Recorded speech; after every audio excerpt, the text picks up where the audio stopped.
The National President, Fiji Muslim Women's League, Sister Zinatun Nisha Baksh. The Principal Nasinu Muslim College, Mr. Safiq Ahmed. Executives and members of the Fiji Women's Muslim League, invited guests, residents, media partners, ladies and gentlemen. First of all, thank you very much for the warm welcome, the invitation to be here with you today to mark a very special occasion. Thank you. Not only for the Fiji Women's Muslim League, also for the Ministry of Women, Children, Poverty Alleviation, and for the nation. Thank you very much. And thank you for the kind introduction. I suspected she was also from Bololeo. I'm so happy to be here with you today as we gather to officially open the extension of the Darul Iqama, or a residential home provided for poverty-stricken women and their children. At the outset, I wish to thank the Fiji Muslim Women's League for inviting me and congratulate you on this milestone achievement. You should be very, very proud of what you have achieved here. Thank you. The women who will be able to live within this facility, taking what was given to you some years back and expanding it to cater for the needs of more women and children. I'm told that some years ago a piece of land was donated to the Fiji Muslim Women's League by the landowner, the late Mr. Afzal Khan of Koronivia, as stated by the President. Another piece of land was donated by the owner of Sunbeam Transport at the time, the late Mr. and Mrs. Ramzan Ali of Lautoka. Putting these two parcels together, given for the purpose of building a shelter for the poor and needy women within the Fiji Women's Muslim League. The first building, built in 2006, had 6 units, could house 6 women and their children. And today, aligning to the growing need for housing, the Fiji Muslim Women's League is able to open an additional 6 units to the existing structure. I'm very proud to know that this project is solely supported by the Fiji Muslim Women's League, and this project was completed through donations from brothers and sisters from Fiji and abroad, and funds raised by the Fiji Muslim Women's League. Homelessness is caused by many factors in a person's life.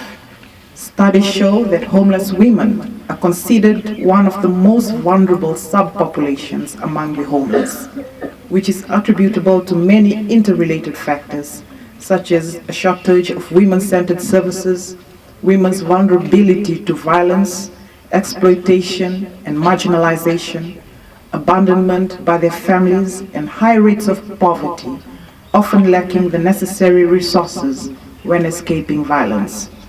Evidence also shows that without appropriate interventions, women have a high likelihood for multiple episodes of homelessness.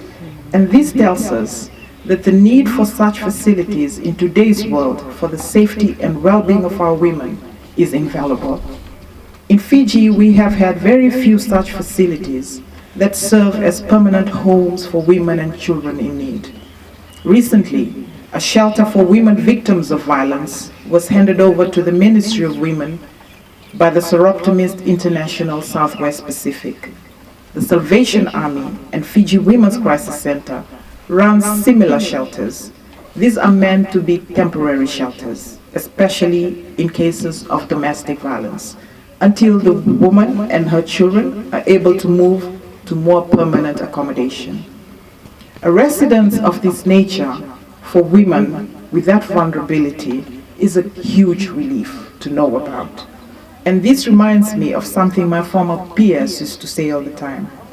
When we take care of women, Fiji will be taken care of.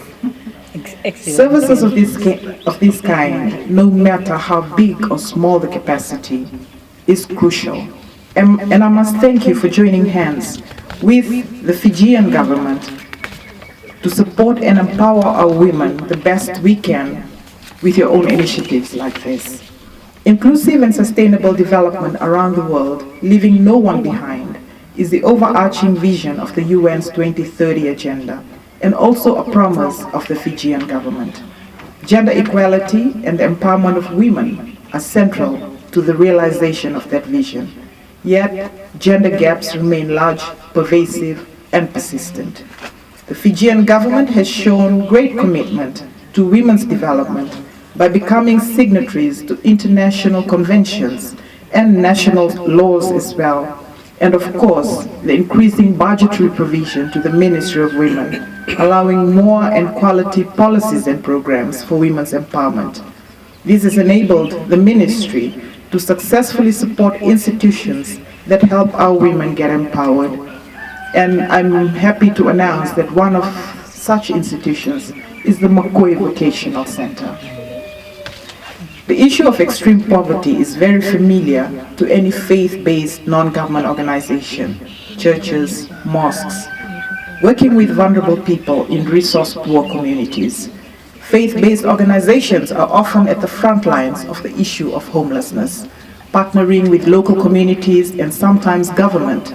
Faith-based organizations are often able to work toward effectively treating the issue of homelessness because they recognize humans as spiritual and relational beings, in addition to beings with material needs.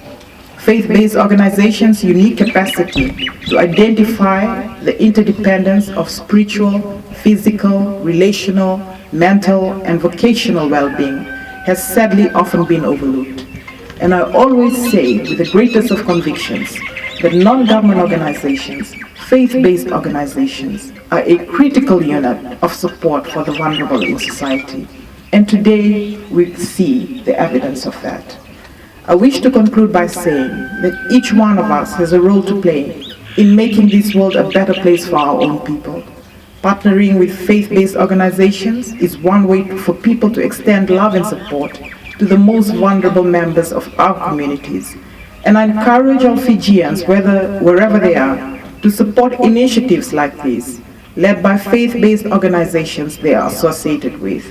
And I'm happy to also announce that as a ministry, we are very happy to work with the Fiji Women's Muslim League in supporting the women that will come and occupy the space here today.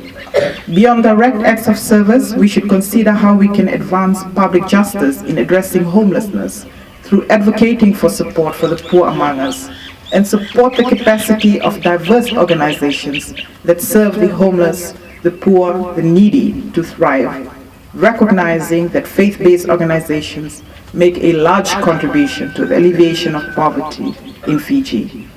With these words, I once again congratulate you and wish you all the best with your endeavors. And I look forward to partnering with you to enhance the livelihoods of the women who will find this a home. Thank you.